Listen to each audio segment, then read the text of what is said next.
Okay, and so we can get started now. I want to welcome Conor Roms, and he is our sage for the day that we'll be interviewing. And we have Martin is pitch hitting for the interpretation. The Cora at the last minute had some passport business you had to take care of, so we have Martin doing that, and we'll just go ahead and get started. I'm going to read Conor Roms bio to start with.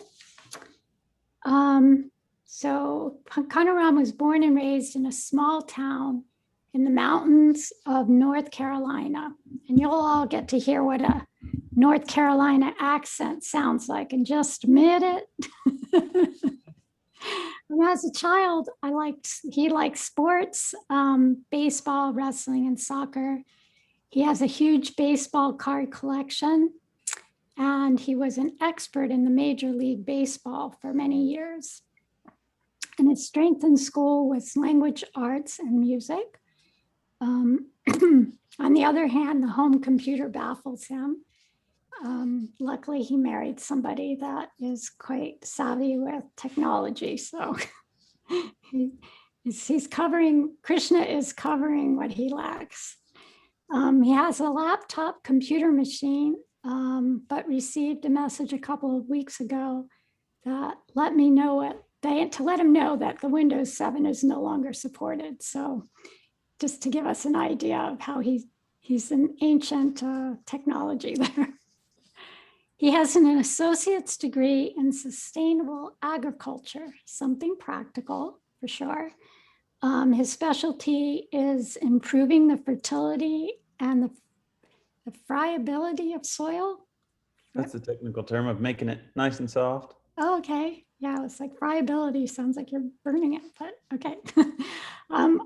He's also qualified for plowing and cultivating. So that's a true PhD.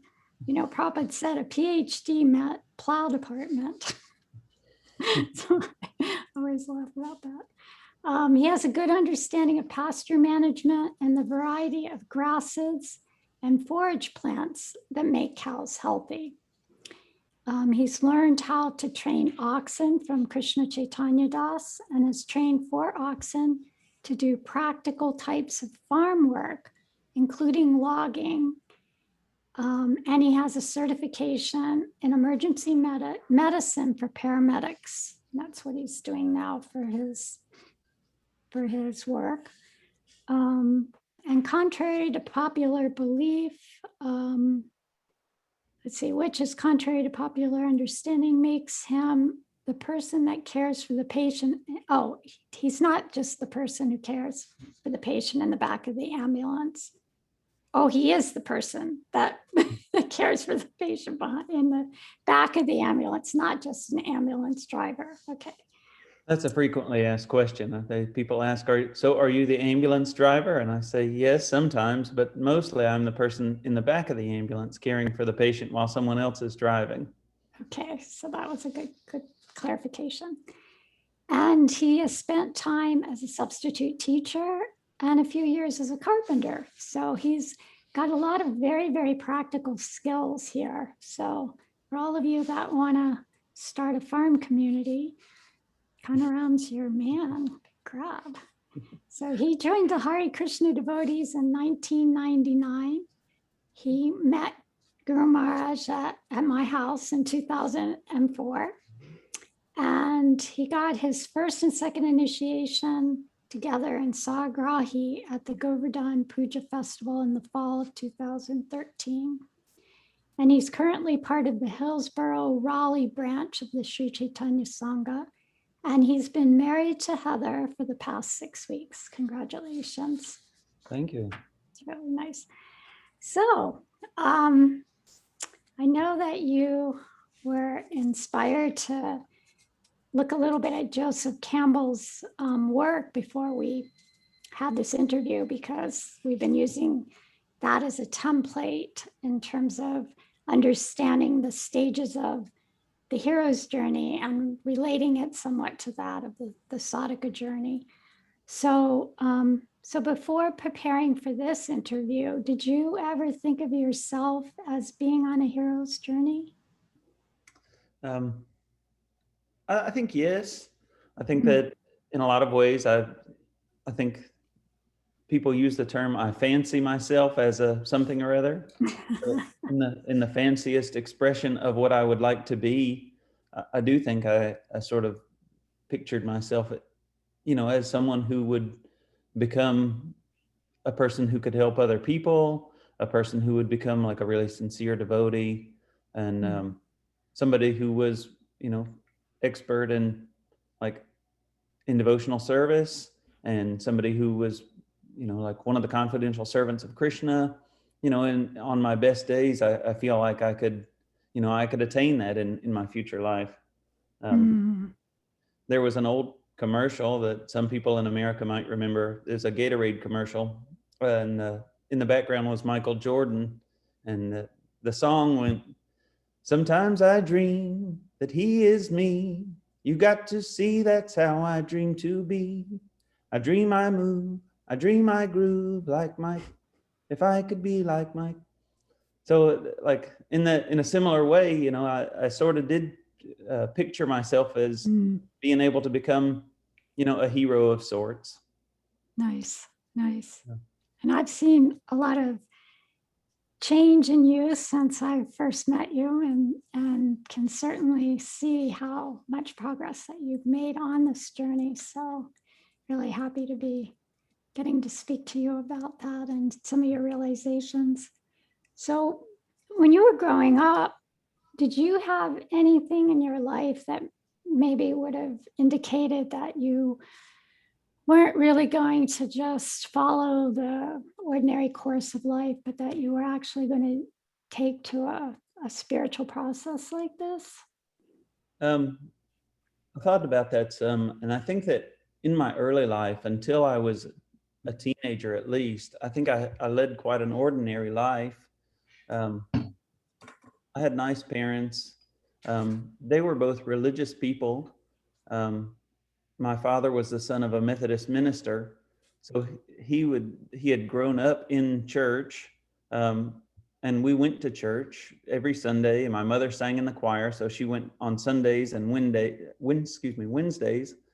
Um, and then my mother's parents were quite religious people, and they went to church all the time. And my grandfather liked to discuss religion with people. When Jehovah's Witness people would come to the house, he would invite them in and, you know, ask them questions and talk to them and probably try and convince them of things.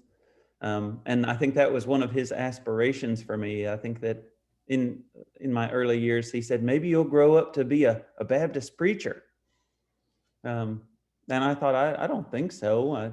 It didn't sound appealing to me at the time, but in a lot of ways, my life was ordinary. Just like in the hero's journey, it's like Joseph Campbell talks about how the early life, all the circumstances are known, your future is already laid out, and I assume that my life would follow the standard course.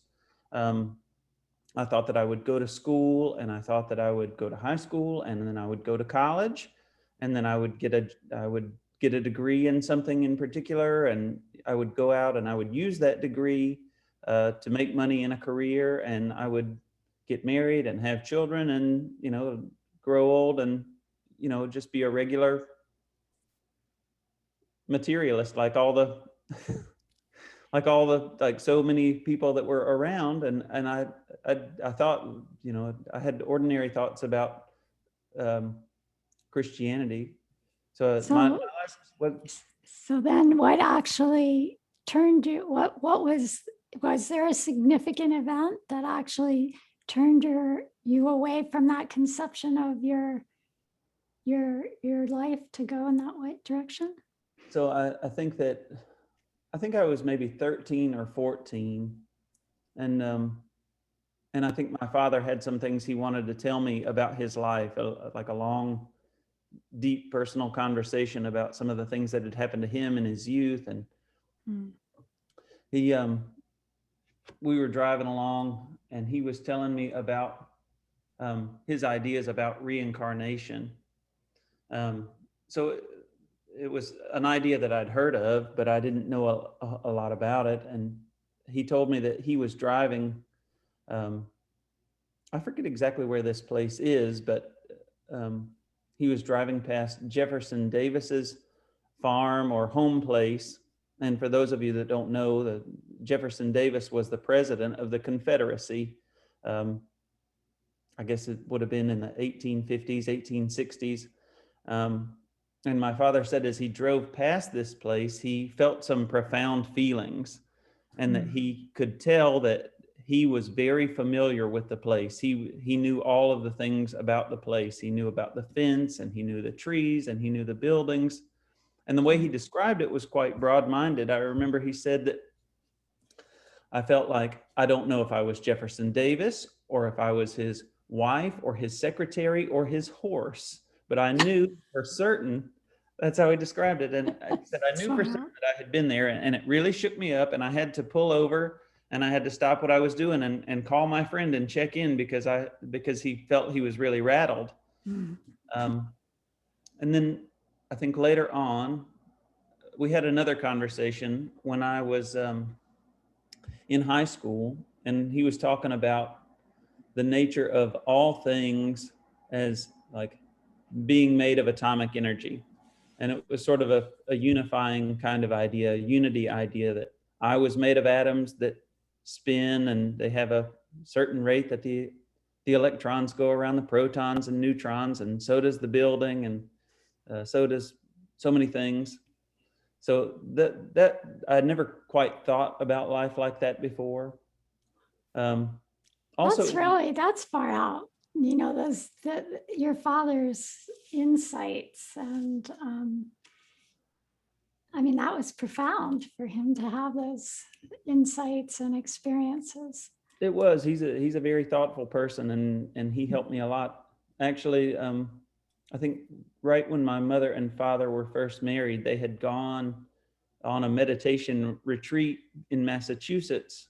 They were sponsored by some man to go up there. And so they went up there and studied with the Maharishi Maheshi Yogi for maybe a month. So he and my mother had been exposed to meditation and some things like that. And I don't think he was very into it. He didn't like carry on with that after he was finished, but certainly he was exposed to some interesting ideas that were out of the ordinary. Yeah, and to be so open, especially coming from that community that he grew up in, which is not generally what you see. You see a very closed kind of conception of who God is and who the true worshipers are. So I think that's really amazing. Yeah. And I guess another thing that I hadn't mentioned is that I was, in my childhood, I was a big Star Wars fan. So Star Wars is a science fiction movie, and the hero of the story is Luke Skywalker. And so his story is based on the Joseph Campbell idea. So George Lucas, actually, I was researching this earlier this week. He had written the first draft for Star Wars and wasn't satisfied with it, and the storyline didn't play out very well. And so he read Joseph Campbell's Hero of 1,000 Faces and went back through in the second draft and applied the principles from the hero's journey to Luke Skywalker. And then his story made a lot more sense. But that's also like something that I really was inspired by. I had all the Star Wars figures. I was a huge fan. And when I was young, every time we would go to the store, I would beg for a Star Wars figure, and I had most all of them. And what I really wanted to be was a Jedi Knight. People would ask, like, what do you want to be when you grow up? You want to be a fireman or a policeman or whatever? And what I really wanted was to be a Jedi Knight. And I remember we saw my friend over the weekend, and she even reminded me how we would play in the forest, and I would say, you have to walk along this log which goes over a ravine, and I would say, you must learn the ways of the Force. I would encourage her to use the Force. And so that I was quite inspired by that. Um, Oh, so like we were saying before, right before when we were talking before the interview started, how these are these superheroes like, Luke Skywalker, they're just, they're reflections of the true, the true superheroes like Ramachandra and, well, Krishna, of course, and all the avatars. But we're looking for that. We are passionately looking for heroes in our life, and so yeah, we settle where we find these and people who have magical powers, and we think, yeah, this is what I want to be like, until we find the real deal.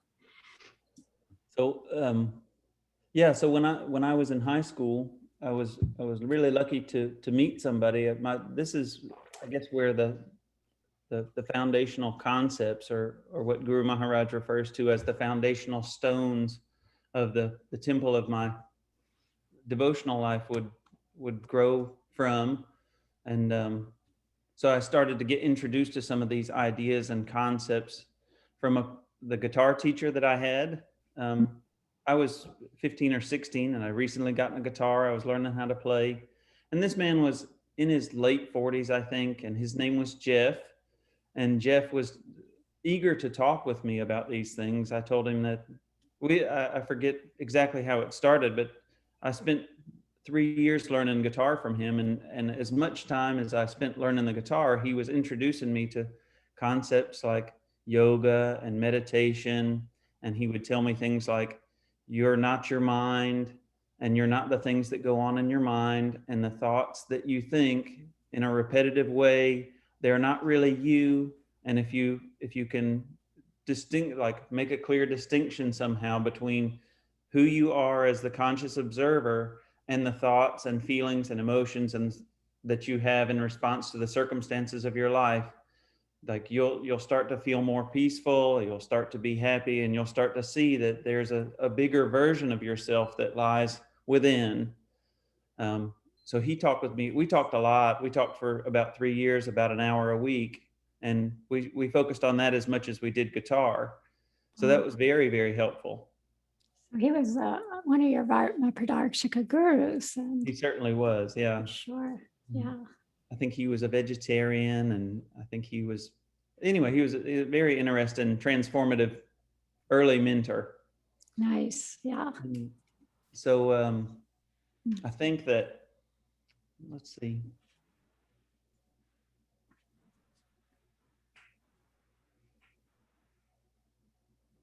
So I think one of the later big turning points in my life was, so I finished high school in 1996. So that tells you a little bit about how old I am. I'm 43 years old. And so I went to the university, not having a clear idea about what I wanted to do or how to make the most of my time at the university. But then about, I don't know, 8 or 10 weeks into my first semester, my mother committed suicide. So that must have been quite a shocking experience for you. it was, that was really hard, and a huge heartbreak at the time. My uncle came and found me at the dormitory, and he told me, your mother has died. Your mother died last night. She killed herself. And I had known for years that she had suffered from depression. She had been hospitalized and had extended stays in hospitals, being treated for depression. And I hadn't really thought that she would ever kill herself. I didn't realize that it would come to that. I think at the time she had just been recently married, maybe 6 weeks prior. And I think that I think that her husband at the time, I think he didn't believe in mental health issues. I think that he didn't really believe in depression. And I think that she had come off of her mental health medicine. So I'm sure that was a huge change in her chemistry and her brain chemistry and things. And I think that was probably really overwhelming for her. Wow. So so that I was 19 then, and so that made me start asking a lot of questions. I had grown up in the Baptist tradition as a Christian. That's one of the denominations, and that I knew that. So as I sat through her funeral, I remember the preacher saying, "Oh, that Wanda, my mother, was such a nice Christian, and that she sang in the choir, and that she was always so nice to everybody, and she was a soft-hearted person, a kind person, and that, you know, certainly she's going to go to heaven, and she's going to go and do whatever the Christian idea is of being in heaven." But at the same time, I knew that the Catholics had a very different idea, that for Catholics, if you kill yourself, then you go to hell. And so I thought, well, you have this disparity of ideas within the same tradition. And I thought, with those two ideas being so different, they're not both right. So it made me start asking a lot of questions and having a lot of deep thoughts. And I had grown up believing in God, and I had some idea about the nature of the soul, that we would continue in an afterlife somewhere. And so I believed that my mother continued to exist somewhere. And it started, you know, making me think about, what is the nature of the soul, and like what happens after we die, and what, you know, she's dead, and I assume she exists somewhere. Is she safe? Is she happy? So a lot of those thoughts were going on, and really it was almost an obsession. I couldn't stop thinking about it for about a year. Wow. And at the time, about the same time, as a coping mechanism of sorts, and also just part of being a college youth, I may or may not have got into smoking lots of marijuana. I can't remember exactly or confirm or deny here on the internet, but that may or may not have happened. And in the course of all of that, I had a lot of different ways I was able to, like Guru Maharaj says, I was able to change my angle of vision. I was able to get a different perspective, and I was able to see, just really through a lot of blessings, and also, like, a lot of that time was spent in a meditative way. That time wasn't spent going to parties, and a lot of that time was spent listening to music. I was always interested in music, but a lot of that time was spent in a lot of meditative thought, wondering about her, wondering about life in general. And I had a lot of ideas and some realization and revelation through grace and mercy that there was a higher realm that seemed more real and more substantial to me than my present life had been. I felt like whatever was going on in the average workaday life of going to school and planning for a future of getting a job and like having a house and buying a car and like a life of happiness gained through acquisition did not necessarily appeal to me, because I believed that there was a higher reality, and that there were a few times that I had sort of tapped into that, and that was making my faith strong in that. And so that was one of the huge leaps of faith that I was able to make. That was very helpful. And around the same time, I got some Agyata-sukriti. And if anyone's new, that Agyata-sukriti is a Hindu term. It means like you unwittingly or unknowingly, even by mistake, you perform some devotional service. I worked at the radio station as a DJ on Tuesday nights from 7 to 9 at the UNC Greensboro college radio station. And there was a public service announcement that I had to make public service announcements so many every hour. It was a requirement as a DJ. And fortunately, there was a Hare Krishna food program that was going on just next door to the university. And it was all that the place where the food program happened was within a stone's throw of the apartment that I lived in. So I was saying that on Monday nights, my PSA went something like this: on Monday night, there's a Hare Krishna food program at St. Mary's House. There's a free vegetarian dinner, and you can come and have a free vegetarian food every Monday night or whatever. So I was making this public service announcement. I was saying Hare Krishna, and I never went myself, even though it was literally 50 yards from my apartment. So I got a little Agyata Sukriti there, and let's see.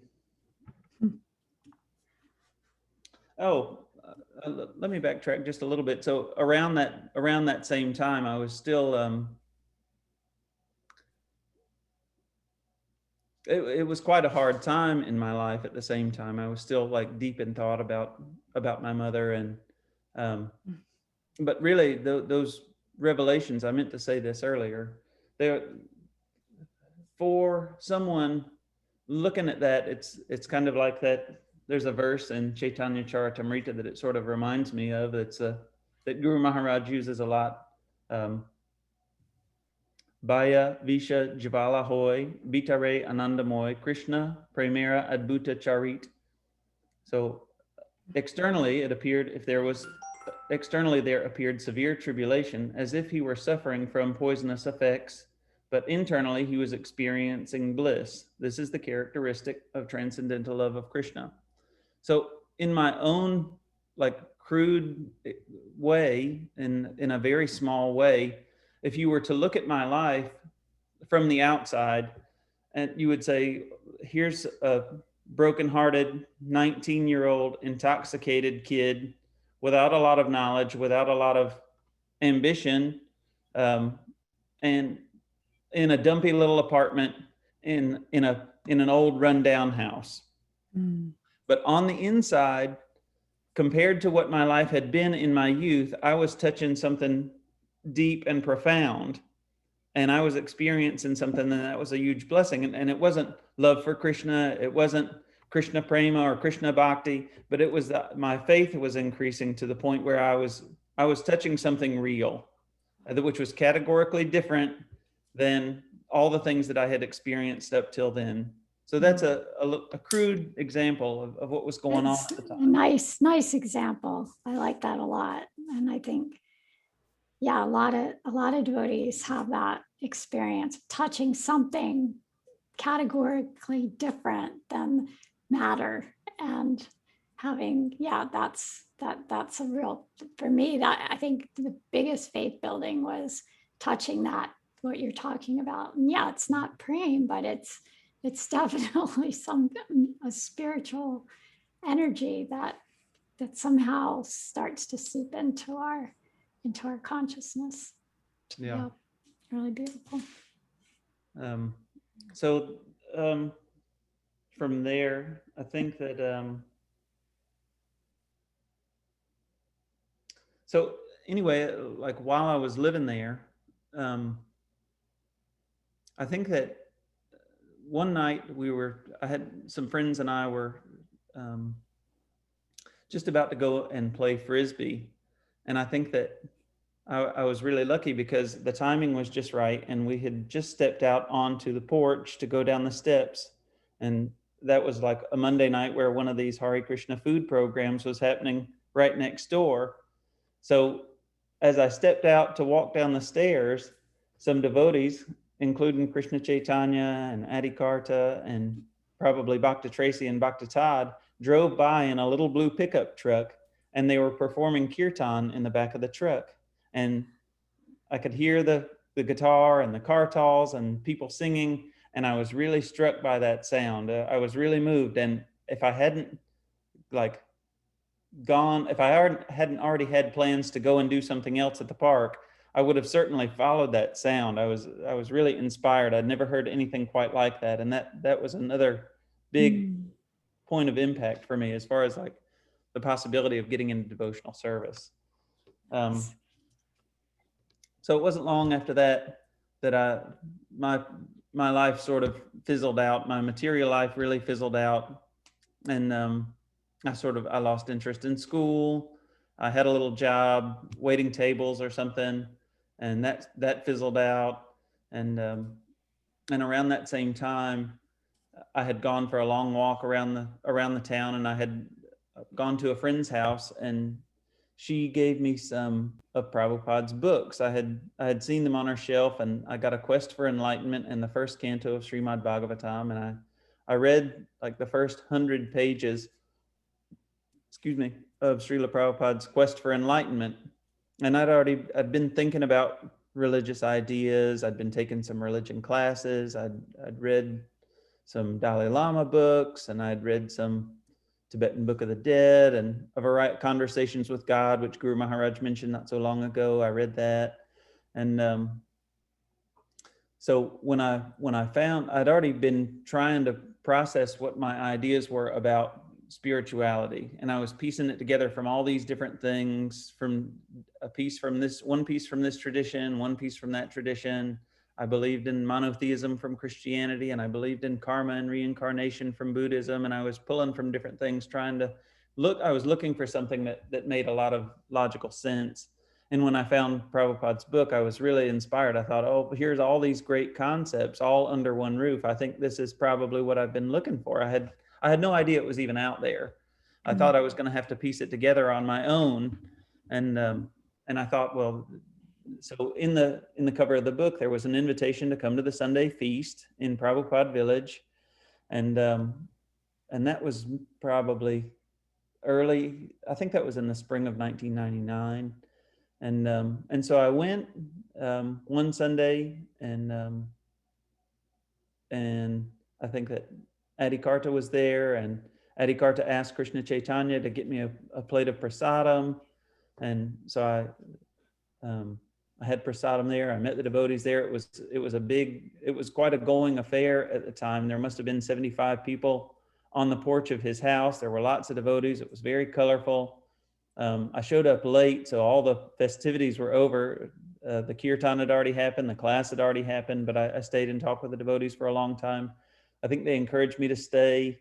I think they were putting up hay at the time. They already had some cows. Krishna Chaitanya was milking, and they were putting up hay loose in the barn. And the little blue pickup truck that they used for farm things and driving around in the kirtan in the city had broken down in the field. I had a pickup truck at the time, and they said, can we use your pickup truck to put hay into the barn? And I thought, sure, that sounds nice.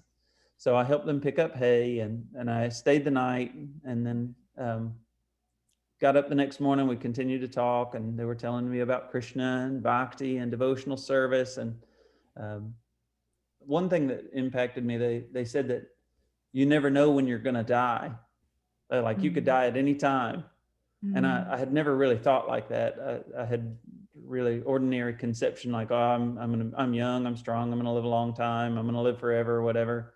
And they said, you could die at any time. You don't know how your days are numbered. And I went home, and I just about had a panic attack. I was like, they said I was going to die, and I really could die. It could happen any time. There's no security of any sort. So that impacted me. And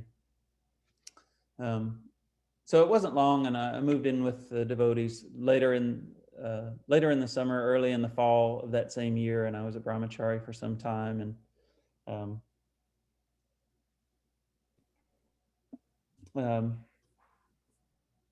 I tried to help Krishna Chaitanya. He was doing some gardening at the time, and he was milking every day. He was working with oxen.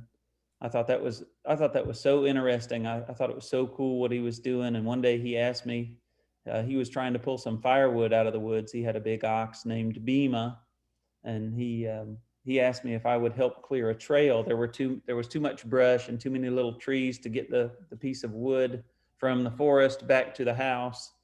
And he asked me if I would help clear the trail. So I took a chainsaw or an axe or whatever tools we had and helped clear the trail. And then I saw him, directing the ox to pull this huge piece of firewood back to the house. I thought that was so interesting.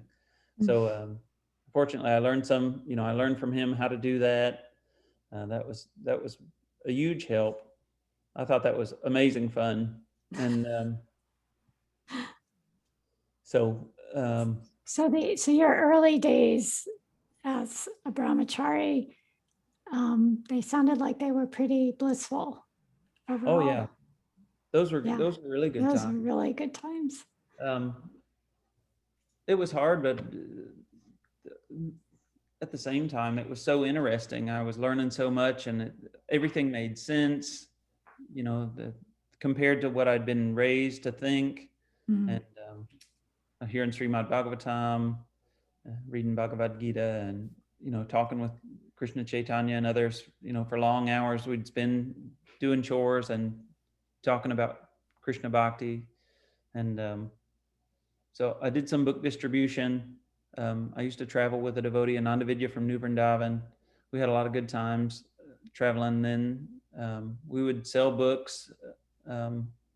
We would do universities and college campuses. And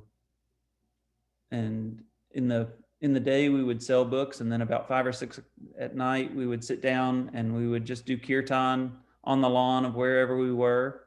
And that was great. I mean, that was really, the day was full of devotional service and chanting and hearing. And then on the weekend we would sneak into the malls in our regular clothes, and we would wear a hat to cover up our sika and our shaven head, and we didn't wear robes. And we would tell people that we were undercover monks, and we would take off our hat and we would show them our sika, and we would try to sell them a book. Oh, nice. And so I did that for a while. And then it wasn't long after that, I think it was 2004, when you had invited Guru Maharaj Tripurari Swami to come to your house. And I think it was a big kerfuffle, a big to-do at the time, because some other person that lived in the community had gone around and put some flyers in everybody's mailbox that said, Tripurari Swami's bad, he's not a bona fide guru, he left Prabhupada, or something like that. And I didn't see it, and I don't know that I would have been affected by that. I liked sannyasis, and I thought, oh, I'd be happy to go and hear from him. And so I remember going there and hearing the lecture, and I thought, I've never seen somebody quite like him. I never seen such enthusiasm. I haven't seen like the combination of enthusiasm and knowledge and expertise in presenting Krishna Bhakti. And I remember telling Krishna Chaitanya, he probably remembers this, I was like, he's amazing, and I'm just a screw up. I'm just a screw up, and like, this is what I could be. Like, look at where I could land, where I could wind up in my life. Maybe my verbiage was a little stronger than that even. And so he made a tremendous impact, of course, and he still does in my life and in all of our lives.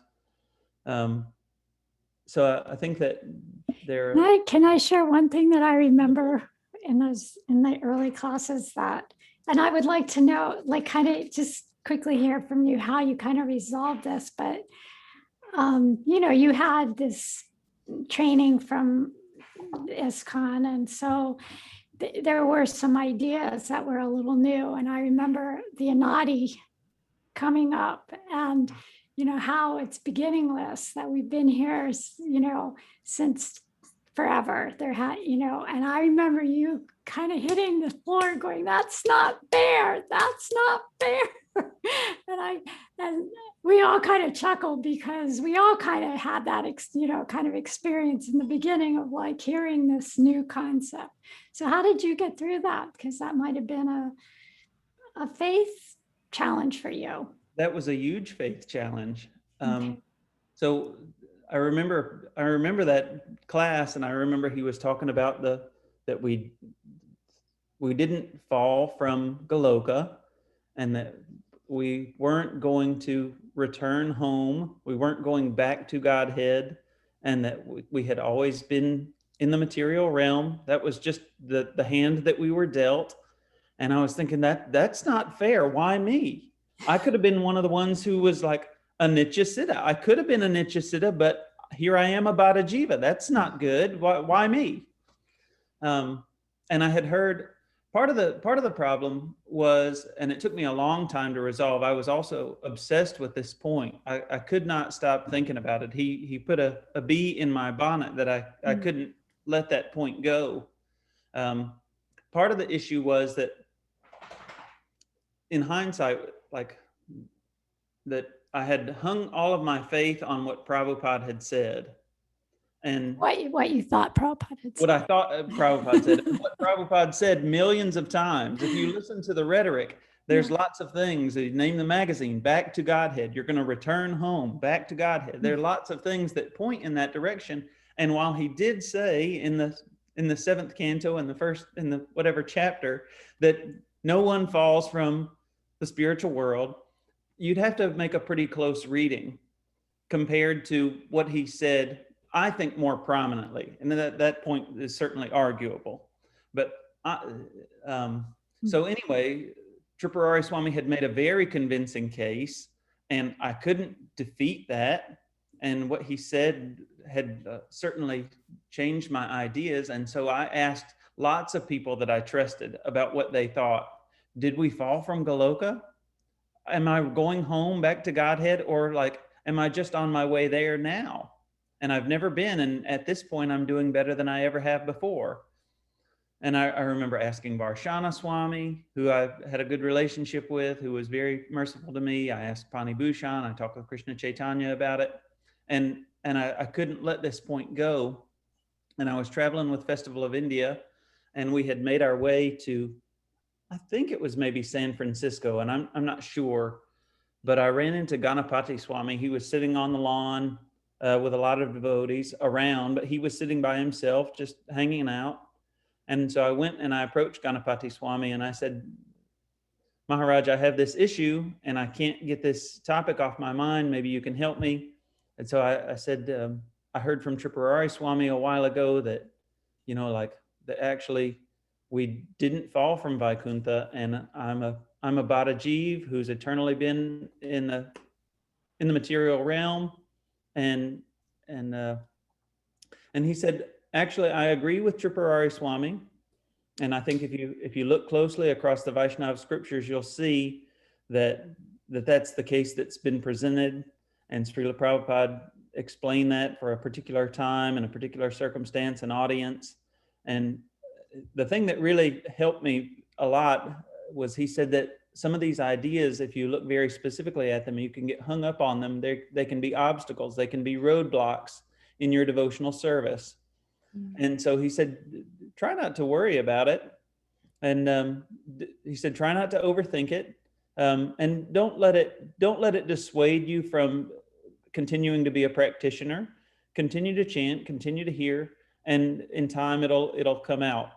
And so Ganapati Swami was a huge help. And so I sort of just let it go. I thought, well, so I really thought, so in my private opinion, I will think that I'm a Bhadajiva who's eternally been in the material world, and I'm on my way for the first time to Goloka.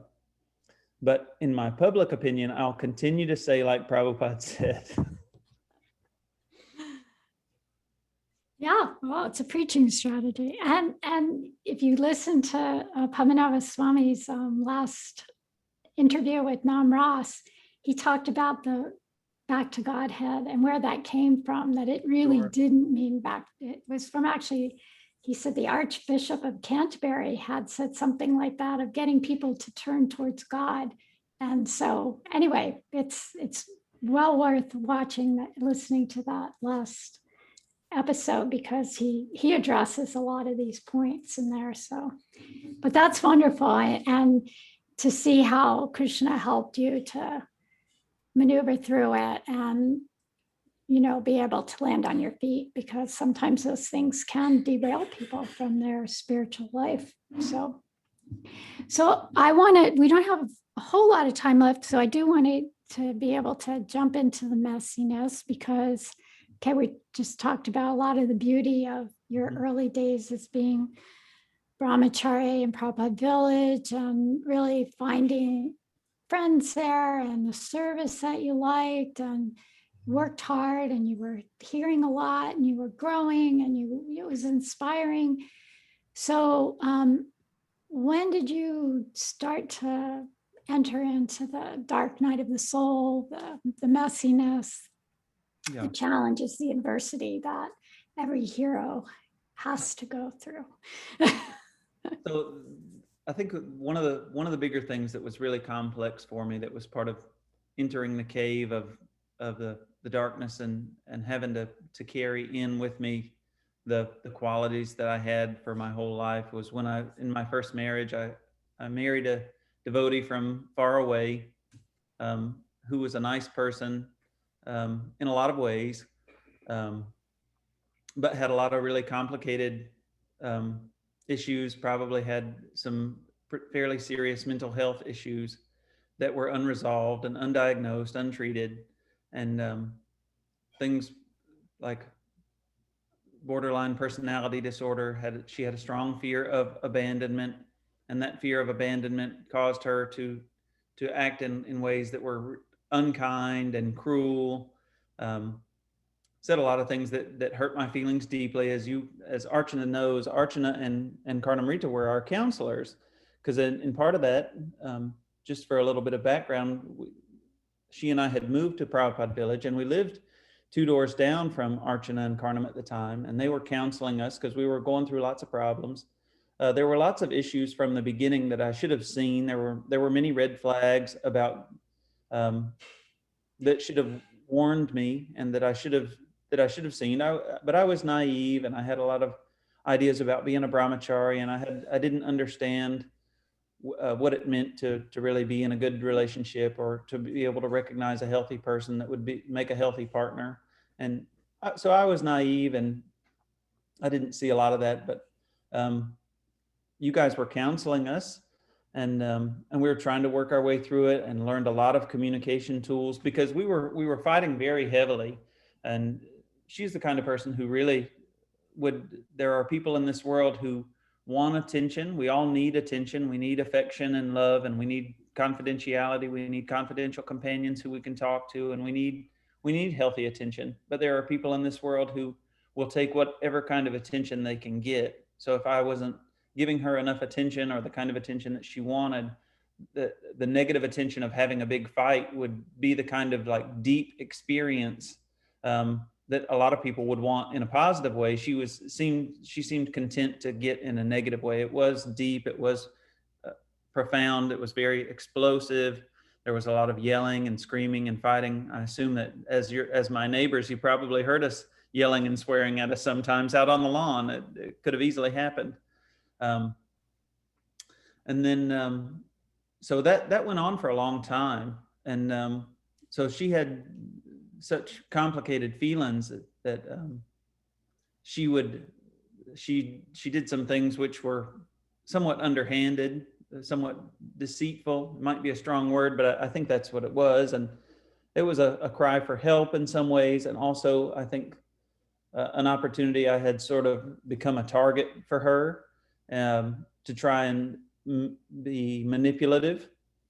So Guru Maharaj sometimes talks about the nature of being controlled by love, that Krishna is controlled by love, Radharani is controlled by love. That's really how the spiritual world orbits around love. But sometimes in the material realm, we see that he often describes somebody could control you by force. They could physically capture you and tie you and put you in a prison, or put you in a box with a lock. Or somebody could control you emotionally or psychologically. They could tell you things that weren't so. They could convince you of realities that weren't there. And they could convince you that you were being a bad person or an abusive person when when actually you were the target of someone else's abuse. So that's really what went on with her in a lot of ways. And I had lots of faults in it too. I was not a mature person. I wasn't always kind. I wasn't as patient then as I am now. I wasn't as understanding about human nature then as I am now. But she used to, sometimes we would have a fight, and she would write me long letters on the internet saying that she was a psychic person, and she adopted another name, Sarah Flitz. And so I would get these long emails from this person named Sarah Flitz telling me what a terrible person I was and how I needed to change, and how I'd treated my wife poorly, and I really needed to get off my whatever and do the right thing. And so there were lots of letters. There were lots and lots of long letters. And I thought, this is just, there was a part of me that thought, oh, maybe that could be. Wouldn't that be amazing? I never met this psychic, and now she's writing me these letters, and she's telling me all these things, and she's a wheelchair bound person that lives in the town where I live, and that her husband happened to meet my wife in some chance encounter while I was out of town, and she had talked with him, and now she's giving me a free advice. Isn't it great? But deep down I thought, let me try and make the most of this. I'm already in this situation. I'm already married. Let me try and make the most of this. Let me work on this, get some good counseling, and I'll learn some communication tools and tips and tricks from great people. And maybe we can make this work. And eventually things got so bad, things became so out of control that Archana and Karnam said, we're not going to counsel you guys anymore. It's just, and which I understood is probably too much for you. The details were too gory. The police had been called more than once, and fortunately nobody ever had to spend any time in jail. But I thought, this is certainly a red flag. If you flunk out of counseling, your life is on a bad trajectory. And so fortunately, people stepped in and they said, you're not in a good place. This person is not good for you. My father talked to me on the phone because I'd had to leave and spend so many weekends away from our house due to the terrible fighting. And I would go and stay with him sometimes. I would go and stay with my grandmother sometimes. And he said, I can't support you in continuing to try and pursue this relationship. So it was in May of 2013 that I'd finally had enough. I realized that there was no way that I could remedy the situation, that the fighting was going to continue, and that I was never going to be happy. She was never going to be happy with me. That I would say, the person that you described to me while you're yelling at me is not me. And that person is out there, and you should go find him. You're not happy with me, but the person that you're looking for, maybe he's out there, and you should go find that person. And that would only continue to make her more angry and stuff. But I really believe that. I thought, you should see, like, if you had a reasonable vision, like, you're not happy, I'm not happy, we should part ways. So in May of 2013, I left. And one funny thing I thought was she wanted to do one last Hail Mary type of counseling. And so she found somebody that was supposed to be a super expert from some school of psychology and relationship counseling or whatever. And so I agreed to go, but I said it was very expensive. I think it was $500 or $600 an hour. And I said, I'm definitely not helping you pay for that kind of counseling. And she said, that's fine, I'll pay for it. And so we went and talked with this lady. I think she was in Cary or Raleigh or whatever. And we talked with her maybe once or twice. And after I left, after I'd already decided, like, this is definitely never going to work, I have to go, Krishna Chaitanya gave me some counseling, and he was telling me, like, that all the people in my life were encouraging me to don't do this anymore. They're like a choir of angels, and they're all singing to you, is what he said. Get out, run for your life, run for your happiness and freedom. They're all singing the same song. And so I left. And then she called, this counselor lady, and she called and she said, actually, your wife, she suffers from narcissism and borderline personality disorder. And what she's doing is she's doing what's called gaslighting. And she said, have you ever heard of gaslighting? And I said, no, I don't know what that is. And she said, well, there was a movie made about it in the 40s or the 50s. And it's usually what happens is that men do it to women. And they try and convince them of a reality that just isn't so. And I think that there was lights back in the day were not electricity, they were gas lights. And I think that the man was telling the woman in the movie that the light was on when it wasn't. And she would say, clearly, the light is not on. And he says, yes, the gas light is on. And so it's a whole psychological thing where people are tried to convince of realities that aren't so. And she said, and the problems that your that your wife has are things that are deep seated and things that you're probably not going to be able to ever fix. And they're problems that are above my pay grade. That was her term. And I thought, wow, if they're more than $500 or $600 an hour, that's just bad problems.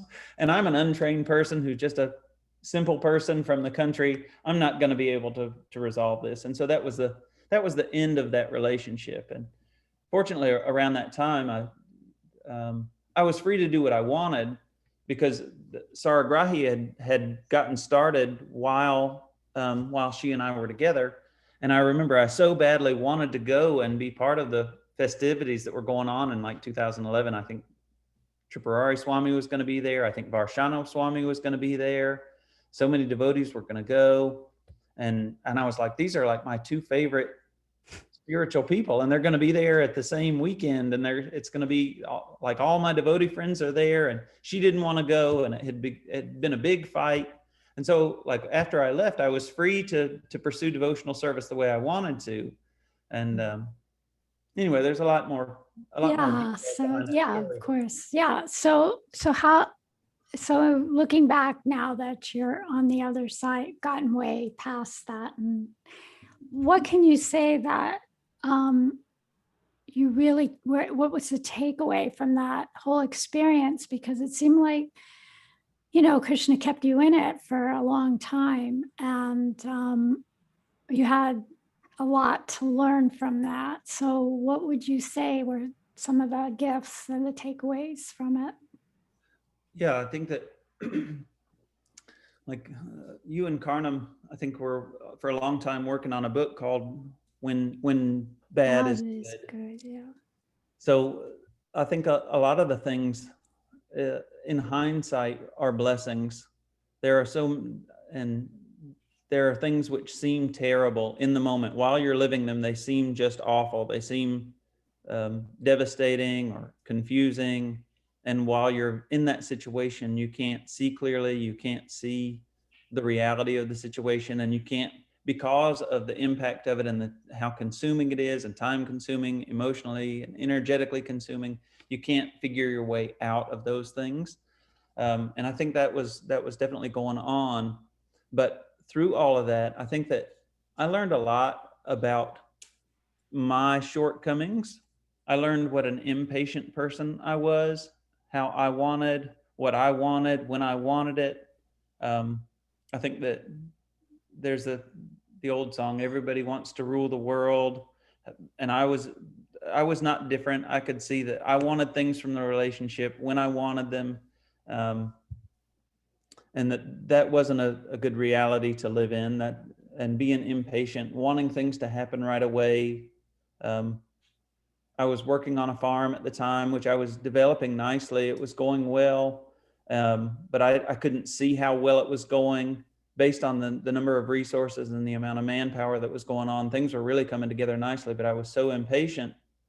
And there were other things too that made it not ideal, but I was really impatient about it. And so I gave it up and moved away. But actually it was going quite well. And my expectations were so high. Sometimes we go through life with lots of expectations about how we want our life to look, how fast things should proceed. So I learned a lot about like curbing those expectations and curbing my my sense of what other people were like willing and able to provide. People want to help, but like we have often unrealistic and unfair expectations of how other people should interact with us. And it's important to be generous with others, like Guru Maharaj has said many times. It's also important to be generous with ourselves. One of the things that I learned was that I'm still working on is like a better self-talk. Having gone through a lot of negative talk coming from outside, with my ex-wife saying all these awful things, very hurtful things, deal breaker kind of things that the average person would be like, wow, somebody said that to me, I am out. Nobody is going to talk to me like that. And I tolerated that for a long time. So I think that my approach to the world is like, I have a much better boundaries than I had going into that relationship. And the things that I would tolerate, as Hare Krishna people, it's a sort of an interesting dance or a tightrope of sorts of trying to become a tolerant person. I want to be that third verse of Shikshastakam. I want to be humbler than a blade of grass, and I want to be more tolerant than a tree. And those are good qualities. Those things are amazing. And at the same time, if you go through the world only following that and always tolerating and always being humble, the nature of some people is that they will take advantage of that and they will mistreat you. So there's a really delicate art, the art of sadhana, or the art of like introspection, when we think about that kind of thing, of how to be humble and how to be tolerant, but also to have good boundaries where our devotional life and our emotional life isn't put on blast by people mistreating us because of a lack of boundaries. Like we were saying earlier in the conversation, they did a study in compassion and boundaries, and they took a study of people who were monks and nuns, people who were supposed to embody compassion and understanding and mercy towards others, and they found that those people were the people who had the best boundaries, that weren't going to do things. They weren't going to do things that put them in a compromised situation. They weren't going to be treated in ways that would compromise their emotional life, mental life. So I learned a lot about that, and of course, that's a continuum that I'm definitely still on. But I think it was helpful, and like the things that, when as far as like looking at the messiness of my life, like one would never think, like, if your mother kills herself on your 19th birthday, how are you going to ever see that that's a good thing? But in hindsight, it was a huge blessing, because it made me so introspective that I really began to think about the real important things of life, and how my life could progress in a transcendental way, that I could even escape samsara. I could take shelter of Krishna's lotus feet. I could become a servant of the Guru, and I could escape the realm of materialism. And without that having happened, I don't know, like, if I would have become so introspective. So that was a huge turning point for you, it sounded like, from your story. Yeah, it's a huge blessing, but like you have to like see that with a lot of hindsight. You can't necessarily see that. I know that there are people out there right now who are probably suffering with a very heavy situation, and they're not able to see clearly through the murk and the mud of what's going on in their emotional and mental, intellectual lives. But those things are shaping us. They shape our character, they shape our future, and they shape the way we think about the world. And fortunately, we have good guidance. We have a wonderful sanga of awesome devotees. We have a wonderful spiritual master who obviously profoundly merciful, compassionate. He's always giving mountains of shiksha, mountains of instruction. It's almost impossible to keep up with the amount of shiksha that's coming to us. So if we can gain perspective from that side of our life, then eventually we'll be able to see on the far side of whatever we're going through. We'll be able to see how those things are blessings, how those things were blessings in disguise. They seemed awful in the moment, but they'll help to shape us.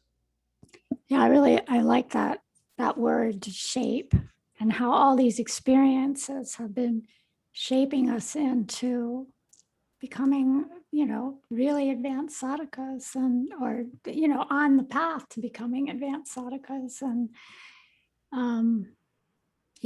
then that's, I think that what you just said is one of those gifts that you've gleaned from all these experiences, and now you're sharing that with all of us, because it's, the messiness is so important. We can't, if everything went well and it was all perfect, I can't imagine how humility and tolerance and respect would actually develop if you didn't have, at least from my own personal journey, that how those qualities would come about without having gone through and continuing to go through these challenges that help us to really work through the the conditioning that's unfavorable for bhakti. Yeah. So that was really beautiful. Any last words you'd like to say before we turn this over to our audience for questions? Yeah, I mean, it sounds silly and it may be a crude example, but going back to my fan base of being a Star Wars fan, Master Yoda says to Luke Skywalker in one of the most recent movies, he says, when you're instructing your students, you should include your failings. Your failings are so important. So Yeah. all the things that have been stumbling blocks, I'm happy to share those if those are beneficial. And I think that's a good way to look at the things that happen to us. Those are going to be beneficial for somebody, hopefully.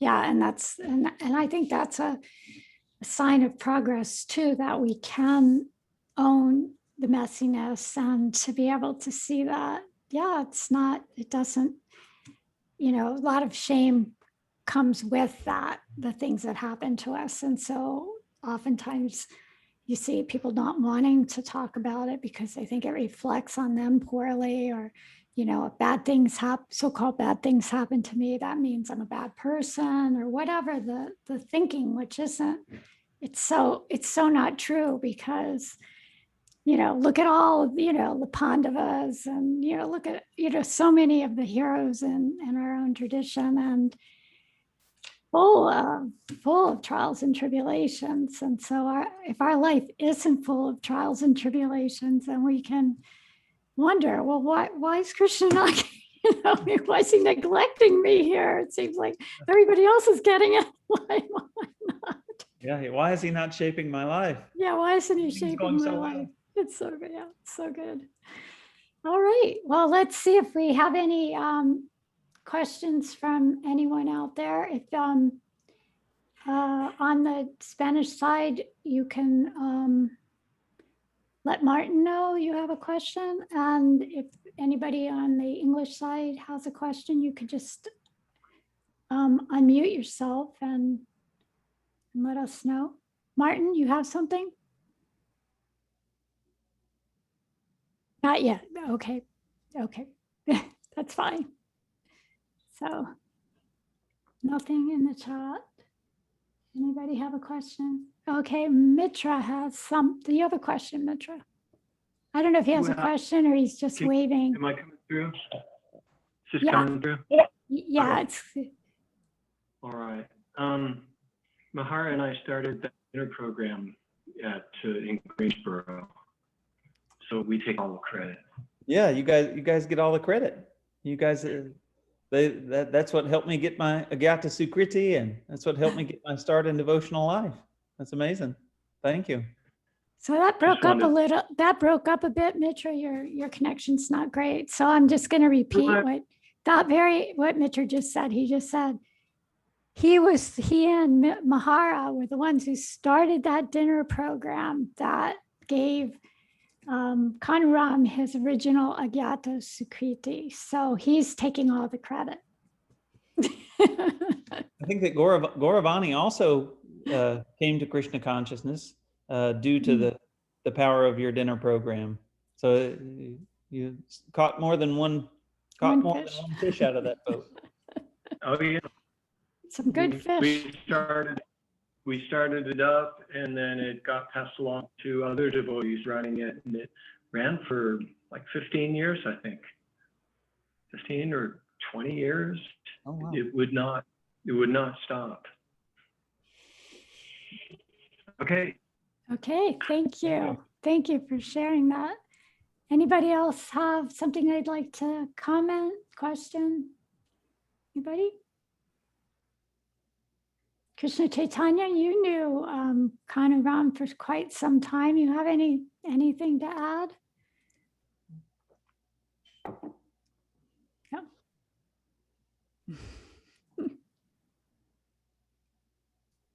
No, not really. Not really. It was nice hearing the story, and it's interesting to hear some parallels, and it's just nice having Conor Roms as a good friend for so long. Jai. Krishna Chaitanya and I are really fortunate. We get together, and I know that Krishna Chaitanya is always thinking about devotional service in so many ways, and so he's a great guy. If I have a problem or an issue or something that I'm thinking about, like I know he can. One of the great things about sadhu sangha is that we all have sort of a background of similar knowledge and ideas coming from the Gaudiya tradition, and so we can jump right into a topic rather than having to backtrack to square one. If you were to make some friend at work, you'd have to backtrack with them for 20 years of knowledge and wisdom and ideas in order to get them up to speed in order to talk about a thing. So Krishna Chaitanya and I, we talk about all kinds of stuff. It's a blessing. Yes, having affectionate, like-minded association is such a gift. Okay, Annapurna has written something. Martin, you want to translate that?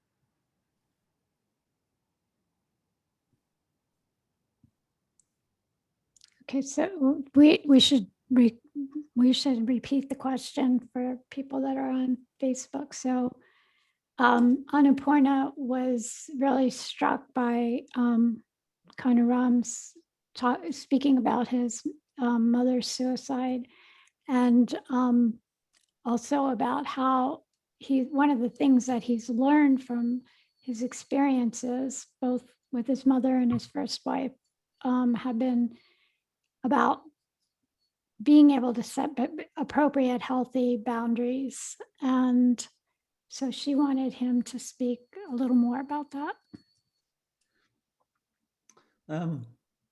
I can talk a little bit about that. You know, I'm married again, and now I have a wonderful wife who's a very good person, and we're very compatible. We get along, and we hardly ever like have fighting or even strong words. We've had some serious conversations, but I think that it took me a lot of years. I think I was married the first time in 2008, and then and just remarried this year. So that would be 13 years of growth that it took me in a lot of ways to get to the point where I could establish the kind of boundaries that a person needs in order to have better, healthy relationships. I think that when we first met, actually, like we were introduced by Gauravani and Dana, and they set us up for sort of a blind date on a Black Friday about 5 years ago. And we went for a hike, and Heather and I, we talked about a lot of things that were about boundaries, and we talked about emotional intelligence, and we talked about understanding oneself and understanding other people and understanding emotions. And I think that it took me a long time to understand those things, but I think that we were attracted to each other because we were both thinking in that same vein, that it takes a lot of emotional intelligence to pursue healthy relationships and to have healthy relationships, to be a good partner or be a good friend or be a good servant. So when I think we recognize that in each other early on, and I think that that's something that we continue to try and be for each other. So it may take these things may take some time in order to learn. I'm still working on like boundaries. I don't have to have a lot of boundaries with Heather. We have such a good thing that, like if you have if you have a good relationship or you have a positive thing of any kind, you have a lot of love and trust, and you don't have to have a lot of rules. So we get along quite nicely, and I don't have to establish boundaries. And if you have a good partner, you won't have to establish a lot of boundaries. You may have to talk about, a few things like, I wish you wouldn't, I don't know, like make my coffee with no cream and sugar. That's not going to work for me. It requires cream and sugar in order for it to work, or whatever. That's a ridiculous example, but those kind of things can be talked about, and somebody should respond to you nicely. If you're establishing boundaries, like, I need cream and sugar in the coffee, and they don't put cream or sugar, or they just do the cream, then that's then you may have to recognize that someone's not recognizing your need for boundaries. I don't know. Archana's more expert in these fields than I am. Well, I think you've learned a lot from the School of Hard Knocks about boundaries, and yeah, something really important. And we talked a little bit right before the interview about, that's been part of Conor Roms' journey. It's been a big part of my own journey, and how we actually teach people how to treat us. And if we're a doormat and we just let people walk all over us, then it's actually doing harm not only to us, but to the person that's doing it, because we're enabling their bad behavior and we're not teaching them how to be more respectful and kind. And so we're really doing a disservice. We're doing harm to them as much as they're doing to us. So I think a lot of times we don't, establish boundaries because we think it's unkind. And I like the example of what you said about that study where the nuns and the priests, and that they found, and people that that having good boundaries was really an important part of compassion. And so it's very compassionate to set boundaries. And I think that's if the more we really embrace that, the easier it will be for us to speak our truth and to be able to tell people what our needs are in a healthy, kind way. One other thing that you're making me think about right now is that we're supposed to have compassion for all kinds of people, but we also have to have compassion for ourselves. We talked about that a lot lately. We have to consider our own mental health, our own happiness, and our own progress. And sometimes, in the name of doing things for others, or thinking I should only be a servant, I should think of myself less, that we can not be kind and compassionate to ourselves. So having good boundaries is a matter of having compassion for yourself, which is really important. If you don't set those boundaries, you may not make that progress. You might be shortchanging yourself and not getting the kind of compassion from yourself that you need to make progress. Yes. And so we were also saying that also shortchanges your Guru and Krishna, because you're acting on their behalf now. You're an instrument for their compassion in the world. So we have to be able to start with the compassion for ourselves. So very good points. So any last minute, anything else anybody would like to add, subtract, question, comment? Everybody happy? It's a wonderful, wonderful interview. Thank you, Conor Roms, so much. It was, wonderful to hear. I love hearing the devotees tell their stories, because even though I know you very well, and, just hearing the whole, just putting it together like that and having it flow, it's just really nice. And appreciating you so, I appreciate you so much as a practitioner of bhakti, and watching you get through the messiness and grow, and just, I'm so happy for you. That because sometimes when we attract certain kinds of people into our lives, especially in relationships, there's something, I think Freud called it the repetition compulsion, that we have a tendency to, it's like karmic issues that we keep having to work out. And if we don't really finish working them out in a relationship or after a relationship, then we'll very likely attract an exact situation, have to replay it again. So the fact that you did a lot of work on yourself, both during and after the relationship, and you spent a lot of time before you got into another serious relationship, I think is a real testimony, because you were able to attract a different kind of person because you had become a different kind of person. You worked through a lot of that karmic baggage that needed to be addressed. So wonderful. Good. Kudos to you, because I can't tell you how many times I've had repeat devotees coming with the third relationship, and it's, wow, this sure sounds like the one that they had last time and the one before. And so, yeah. Well, thank you so much. So nicely in explaining that so well.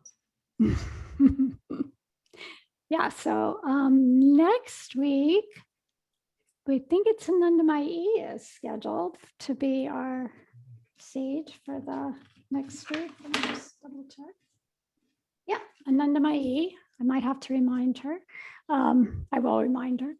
And so we'll see everybody back next week. And thank you so much for being the audience that supports us and keeps our enthusiasm going. And Gopanandini's up there smiling away. See, that's what really inspires us, when we can see those bright, happy faces up there. Okay, so thank you so much, and Hare Krishna, and see everybody soon. Jai. Bye. Haribol.